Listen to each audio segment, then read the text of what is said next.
Hi viewers, welcome to our channel. ప్రస్తుతం మనతో పాటు దాము బాలాజీ గారు సీనియర్ జర్నలిస్ట్ ఉన్నారు. వాటితో ఒకసారి మాట్లాడారు. సార్ నమస్కారం.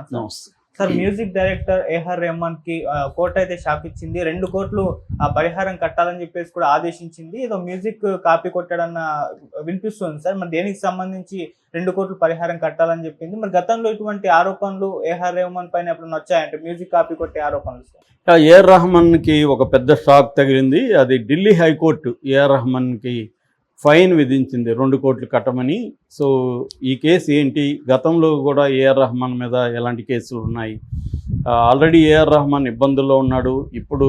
ఎందుకంటే ఆల్రెడీ భార్యతో విడాకులు తీసుకోవడం, ఆయన ఆరోగ్య పరిస్థితి బాగాలేకపోవడం, ఈ కాంటెక్స్లో ఏఆర్ రెహమాన్కి ఇప్పుడు ఒక పెద్ద షాక్ తగిలింది. అది దేశవ్యాప్తంగా ఏఆర్ రెహమాన్ కాపీ ఇస్తూ అన్న చర్చ మొదలైంది. ఎందుకంటే పొన్నియిన్ సెల్వన్ అనే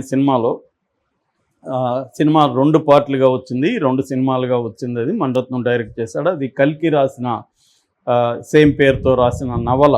ముందు సీరియల్గా వచ్చింది, దాని తర్వాత నవలగా వచ్చింది. ఆ నవల్ని మణిరత్నం బాలాజీ టాకీస్ మీద మద్రాస్ టాకీస్ మీద ఆయన బ్యానర్ మీద సినిమా తీశాడు. సో ఇప్పుడు ఏఆర్ రెహమాన్ ఒక పాటని వీర రాజ వీర అనే ఒక పాటని కాపీ కొట్టారు అని చెప్పి కేసు ఢిల్లీలో వేసిన వాళ్ళు ఎవరంటే ఫయాజ్ వాసుపుద్దీన్ అనే ఒక వ్యక్తి వేశాడు. ఈ ఫయాజ్ వాసుపుద్దీన్ కూడా సింగరు, పద్మశ్రీ ఆయనకు వచ్చింది గతంలో. వాసుపుద్దీన్ డగర్ ఆయన పూర్తి పేరు.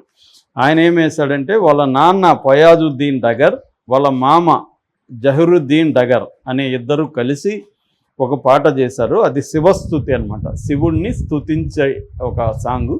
ఆ సాంగ్ని లేపేసి వీర రాజ వీర అని ఇతను పాట చేసేసాడని ఇతను హైకోర్టుకి వెళ్ళాడు. తన పాట ఇదంతా కూడా అక్కడ చూపించాడు. సో కోర్టు కన్విన్స్ అయింది ఏఆర్ రెహమాన్ కాపీ కొట్టింది వాస్తవమే అని చెప్పి. అందుకని ఏఆర్ రెహమాన్ని 2 కోట్లు కోర్టు రిజిస్ట్రీ దగ్గర డిపాజిట్ చేయమని చెప్పింది. ఈ కేసు ఇంకా విచారంలో ఉంది, కానీ 2 కోట్లు చేయమనిందంటే అర్థం ఈ కాపీ కొట్టాడని కన్విన్స్ అయినట్టుగానే అని చెప్తున్నారు.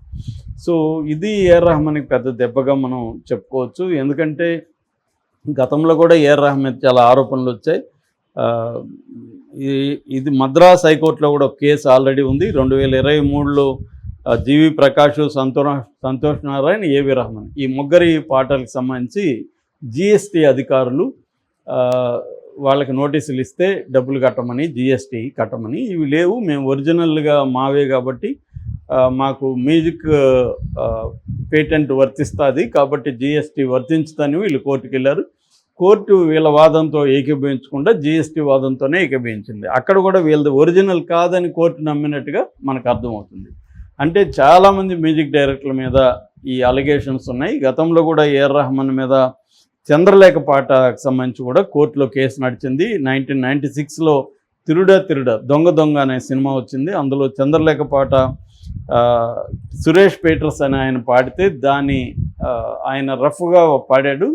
ఇది రఫ్ అని చెప్పి ఆయన పక్కన పెట్టారు, కానీ ఫైనల్ వెర్షన్లో ఈయన వాడేశారు. ఈయనకి డబ్బులు ఇవ్వడం కానీ పేరు ఇవ్వడం కానీ ఏమి చేయలేదు, ఈయనకి చెప్పలేదు కూడా. దాంతో ఆయన కోర్టుకు వెళ్ళారు. కోర్టు బయట అది పరిష్కారమైంది. ఆ తర్వాత ఇళయరాజా కూడా ఏఆర్ రెహమాన్ మీద కేసు పెట్టాడు. విక్రమ్ వేదాలో తన పాటలను వాడుకున్నారనేది ఇళయరాజా. ఈ మధ్య ఇళయరాజా అందరికి కూడా నోటీసులు పంపిస్తున్నారు. ఎక్కడైనా స్టేజ్ మీద పాడితే కూడా ఇళయరాజా నుంచి నోటీసులు వచ్చేస్తాయి. అందుకని ఈ మధ్య ఇళయరాజా మీద జోకులు కూడా మొదలైనవి. బాత్రూంలో ఇళయరాజా పాట పాడితే కూడా వస్తుందేమో అన్నట్టుగా అయిపోయింది. సో ఆయన ఆ స్థాయిలో ఏజే కొద్దీ అందరికి నోటీసులు ఇస్తున్నాడు. ఈవెన్ బాలసుబ్రహ్మణ్యానికి కూడా నోటీసులు ఇచ్చాడు ఆయన స్టేజ్ మీద పాడకూడదని. నిజానికి ఇళయరాజా మీద కూడా విపరీతంగా కాపీ మ్యూజిక్ కొట్టాడని నేను పర్సనల్గా ఆ మధ్య ఇళయరాజా మ్యూజిక్ని చాలా పాప్ మ్యూజిక్ ఇవన్నీ తీసుకొని పరిశీలిస్తే చాలా సినిమాల్లో పాటల నుంచి బ్యాక్గ్రౌండ్ నుంచి ఇళయరాజా లేపేశాడు అనేది మనకు క్లియర్గా అర్థమవుతుంది. For example Italian musical band, horror band ఉంది, గోబ్లిన్ అని, డెత్ ఎస్ఎస్ అని. ఈ 2 బ్యాండ్లు కానీ విని ఇళయరాజా బ్యాక్గ్రౌండ్ స్కోర్ వింటే చాలా వరకు వాటిలో నుంచి లేపాడు అనేది అర్థమవుతుంది. అట్లాగే ఇంకా పాప్ మ్యూజిక్ చాలా వాటిల్లో నుంచి కూడా లేపాడు. కాకపోతే ఏంటంటే ఆయనకి నేటివైజ్ చేయగలడు, అక్కడ తీసుకొని నేటివైజ్ చేస్తాడు మ్యూజిక్ని. కొన్ని ఇప్పుడు సీతాకోక చిలుక లాంటి దాంట్లో 2-3 ట్యూన్లు అయితే యాజ్ ఇట్ ఈజ్గా మనకు ఉన్నాయి. ఒళ్ళంతా తొల్లింత ఇవన్నీ యాజ్ ఇట్ ఈజ్గా కనబడతాయి. సో మ్యూజిక్ డైరెక్టర్లు కానీ రైటర్లు కానీ డైరెక్టర్లు కానీ ఇతర సినిమాల నుంచి కాపీ కొట్టని వాళ్ళు ఎవరు కూడా ఉండే అవకాశం లేదు. అది షార్ట్లనే కొట్టచ్చు. ఇప్పుడు రాజమౌళి సినిమాలు తీసుకుంటే అనేకం సీన్లు మనకి హాలీవుడ్లో కనపడతాయి. ఇది అందరూ చేసే పనే. ఎత్తిపోతల పథకం అంటారు దీన్ని, అందరూ చేస్తారు. కాకపోతే కాపీరైట్ ఇది మోరల్గా రైటా రాంగ్ అనేది చర్చ వేరే వ్యవహారం. కానీ కాపీరైట్ పరంగా మాత్రం లీగల్గా ఇరుక్కుంటే మాత్రం ఇటువంటి ఇబ్బందులు వస్తాయి. ఏఆర్ రెహమాన్ ఇరుక్కున్నట్టుగా తెలుస్తుంది. అట్లాగే జెంటిల్ మ్యాన్లో కూడా ఒట్టగతై కట్టిగో అనే ఒక పాట ఉంది. దాంట్లో పాకిస్తానీ సింగర్ నూర్ తహ్రేన్ నుంచి దిల్కా జియా అనే దీంట్లో నుంచి లేపాడని ఆయన కంప్లైంట్ ఇచ్చాడు. అప్పుడు కూడా గొడవైంది. అట్లాగే సత్రంగి రే దిల్సేన్లో పాట ఉంది. ఆ పాటను కూడా వ్యాంగలిస్ 1492 కాన్క్వెస్ట్ ఆఫ్ ప్యారడైజ్ అనే ఒక ఆల్బమ్ నుంచి లేపాడు ఏఆర్ రెహమాన్. తర్వాత తేరే బినా గురువులో అది కూడా పాక్ సింగర్ మెహదీ హసన్ గజల్లో నుంచి లేపాడు. గులోం మే రంగ్ బరే అనే గులోం మే రంగ్ బరే అనే ఒక పాట నుంచి లేపాడని కూడా ఆయన అప్పుడు కంప్లైంట్ ఇచ్చాడు. అట్లాగే ఓకే జాన్ ఎన్నా సున్నా అనే పాటను కూడా కోల్డ్ ప్లే అనే వాళ్ళ బ్యాండ్ నుంచి సైంటిస్ట్ అనే ఒక ఆల్బమ్ నుంచి లేపారనేది కూడా అప్పుడు వచ్చింది. అట్లాగే కెహనా హైక్యా బాంబే 95లో వచ్చిన బాంబేలో పాకిస్తాన్లో సుఫీ మ్యూజిక్లో నుంచి అల్లాహో అనే ఒక సుఫీ మ్యూజిక్లో నుంచి తీసుకున్నాడు కవ్వాలి సాంగ్. అది ఆ కవ్వాలి సాంగ్ని లేపాడు అనేది ఉంది. దీని మీద ఇలాంటివి చాలా ఉన్నాయి. మనకి నెట్లో ఏఆర్ రెహమాన్ కాపీ సాంగ్స్ అని కొడితే పెద్ద లిస్టులో వస్తాయన్నమాట. చాలామంది దీని మీద రీసెర్చ్ చేసి ఎక్కడెక్కడ నుంచి కాపీ కొట్టాడు మనోడు అని పెట్టాడు. ఇది అందరికీ వర్తిస్తుంది. ఏఆర్ రెహమాన్ కావచ్చు, ఇళయరాజా కావచ్చు, అందరూ కూడా నెట్లో చాలామంది ఇవన్నీ తీసి పెట్టారు. ఒరిజినల్ సాంగ్ ఇది రెండు ఉంటాయన్నమాట. సో వీళ్ళేంటంటే వెస్ట్రన్ దగ్గర నుంచి తీసుకోవడం, లేకపోతే యూరోపియన్ మ్యూజిక్ నుంచి తీసుకోవడం. ఇవాళ ఏంటంటే ఒకప్పుడు కూడా కాపీ కొట్టేవాళ్ళు, అది అందరికీ తెలిసేది కాదు. ఇవాళ ఏంటంటే ఓల్డ్ మ్యూజిక్ అంతా మనకు అందుబాటులో వచ్చేసింది. ఇంటర్నెట్లో కూర్చొని మనం అన్నీ డౌన్లోడ్ చేసేయచ్చు. సో ప్రపంచంలో ఏ మ్యూజిక్ అయినా వచ్చేసింది. కొన్ని లక్షల ఆల్బమ్స్ ఇవాళ యూట్యూబ్లోనే కొన్ని లక్షలు ఉంటాయి. కాబట్టి మనం లేపడం అనేది పెద్ద విషయం కాదు. రెండోది మన పాత మ్యూజిక్లో ఇండియన్ మ్యూజిక్ నుంచి కూడా మళ్ళీ లేపే వ్యవహారాలు ఉన్నాయి. అట్లాగే క్లాసికల్ దీని నుంచి కూడా బీతోవెన్ లాంటి వాళ్ళ నుంచి కూడా అందరూ లేపేసిన వాళ్ళే.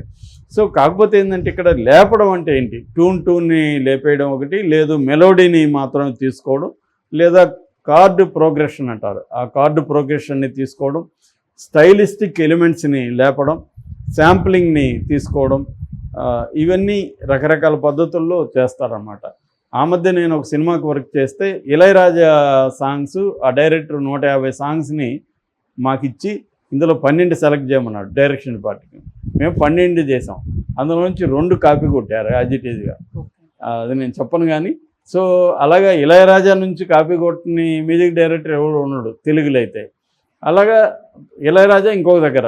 అట్లాగే ఇదన్నీ కూడా ఏంటంటే ఒరిజినల్ అనేది ఏమీ ఉండదు, రకరకాలుగా వస్తుంది. దీని మీద ఏఆర్ రెహమాన్ కూడా మాట్లాడాడు. కాకపోతే ఇప్పుడు కాదు, గతంలో ఆయన